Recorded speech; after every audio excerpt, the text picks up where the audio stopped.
12 призывников в зеленой военной форме, решившие отдать долг родине, стоят в ровном строю.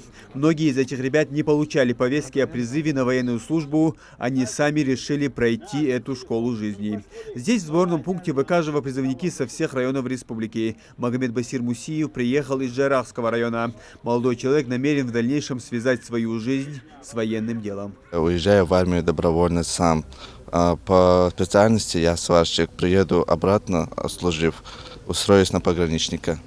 А повестка приходила и сам? Да нет, я сам пошел в военкомат, мне отдали повестку, и все, потом я проходил всех врачей.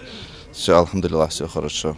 То, что призывники будут нести службу в хороших условиях, рассказали представители воинской части. По их словам, у них есть отличная возможность заслужить воинское звание и там же остаться по контракту. Бригада большая, достаточно расположена в самой Москве.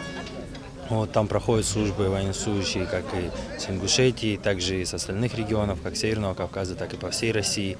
Вот, в бригаде у нас помимо мотострелков также есть артиллеристы, танкисты, также комендантские, отдельные роты, роты снайперов, разведывательные роты. В основном контингент рассчитывали на то, что придут водители. Ну, получилось так, что пару водителей, остальные все фельдшеры. Вот. Ну, как получится, посмотрим, распределим. Также есть сварщики, востребованные специальности в основном забираем. Призывники в полной боевой готовности, рядом собранная в дорогу сумка со всем необходимым. У Батыра Кукурхоева среднее техническое образование. Ранее работал в транспортной полиции, несколько лет обеспечивал правопорядок воздушного транспорта в аэропорту Магаз. С этого дня военнослужащий срочной службы вооруженных сил страны. Также отправляется служить в Москву. Теплый свитер, майки, шерстяной пояс, резиновый тапочка.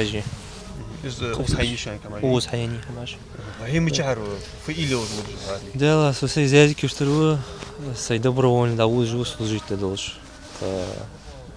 Наку должен мягко, что да ужу. Призывников поздравляют, а также напоминают соблюдать ингушский этикет на местах несения службы, показывать себя исключительно с хорошей стороны. Учитесь к военному делу.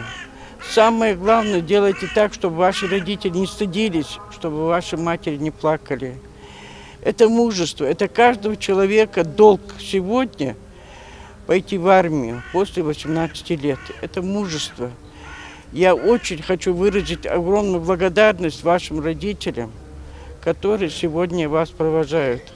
Это первая отправка солдат-срочников из Ингушетии в этот осенний призыв. Военный комиссариат в этом году получил наряд на 200 человек. Начало положено, дальше только вперед. Муслим Ганиев, Адам Далаков, Новости 24.